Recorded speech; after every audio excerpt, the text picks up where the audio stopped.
I did not expect my life to end up here. I used to think Islam was the problem, until I realized the problem was me. My name is Eric Thompson. I am 33 years old. I am from Canada. And for most of my adult life, I was the kind of man who thought he had everything figured out. Politics, religion, ideology. If it was controversial, I had an opinion about it. I spent years as a political commentator, dissecting headlines, criticizing belief systems, and, honestly, enjoying the feeling of being right. But what I am about to tell you is the story of how I went from criticizing Islam on camera to quietly taking my shahada in a small mosque that I never imagined myself stepping into.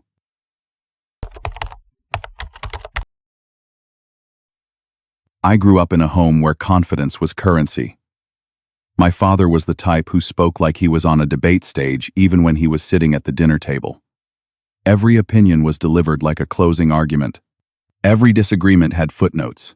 He taught me that the world belonged to people who spoke first, spoke loudest, and didn't flinch. And my mother, though soft-spoken, had a single philosophy she repeated like a mantra. Question everything. Don't accept anything at face value. Don't let anyone think for you. So, I did exactly that. I questioned teachers about rules that didn't make sense. I questioned authority because I didn't like how easily it expected compliance. And I questioned religion because I assumed anything ancient must automatically be outdated. Quiet reflection wasn't part of my upbringing. Silence made me uncomfortable. Stillness felt like weakness. What did feel good was being the one who always had the data, the statistics, the facts. Being the person who could dismantle an argument in seconds. In my teens, I was the kid posting long threads online, convinced I was educating the world. In my 20s, I was the man sitting in front of a microphone, tearing apart policies, ideals, belief systems. Islam, I'll admit now with some shame, was one of my favorite targets. Not because I genuinely understood it, but because I understood how easy it was to misrepresent it, how easy it was to cherry-pick something out of context and turn it into ammunition. Looking back, I think I confused being loud with being wise. I confused winning arguments with understanding truth. And I confused skepticism with depth. In reality, all I had mastered was the art of speaking confidently about things I barely understood.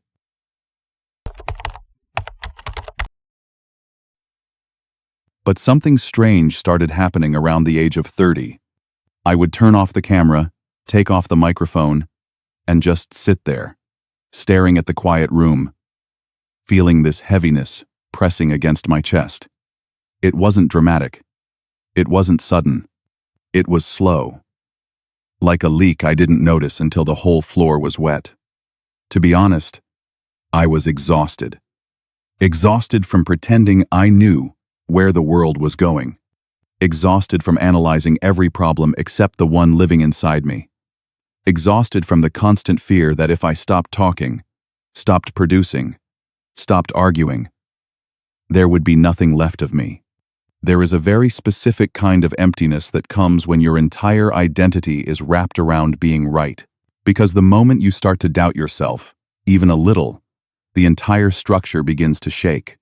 And mine started shaking the day I realized that I was spending more time trying to destroy ideas than trying to understand them. That realization didn't humble me at first. It terrified me. Because if my confidence wasn't real, then who was I without it?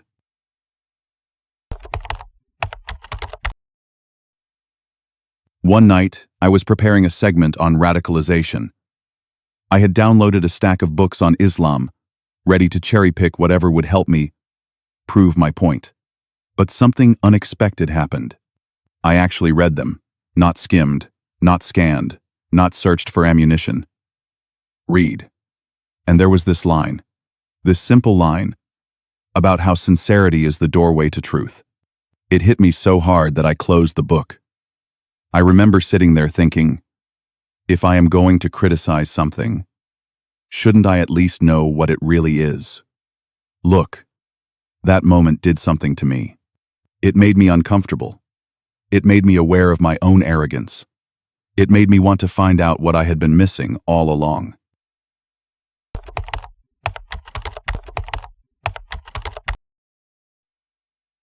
I started studying Islam in secret, not because I was ashamed, but because I did not want anyone influencing my research.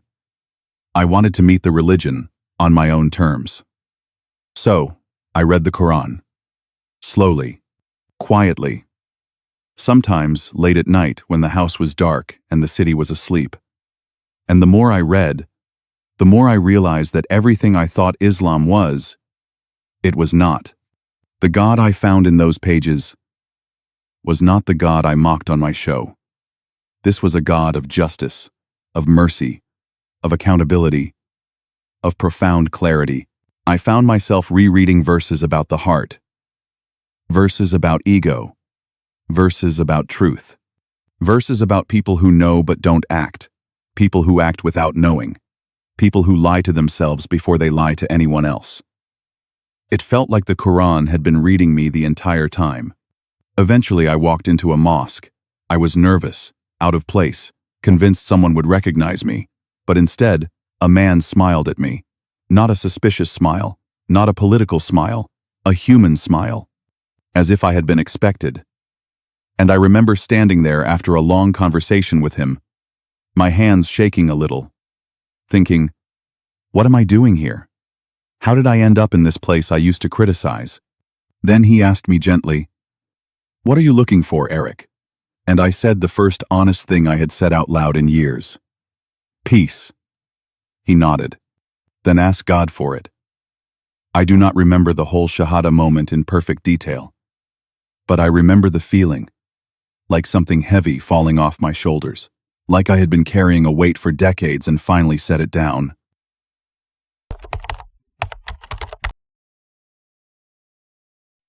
My life after Islam has been quieter, not in the sense of isolation, but in the sense of internal calm.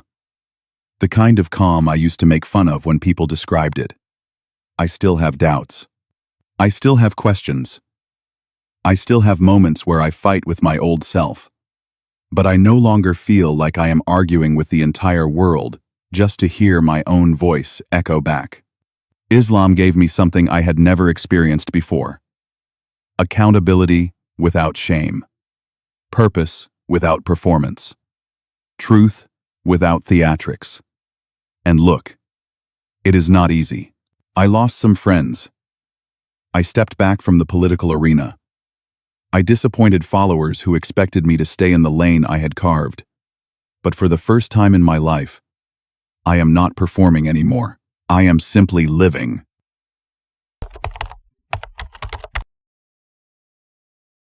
If you are someone like me, skeptical, analytical, maybe even a little arrogant, ask yourself one thing.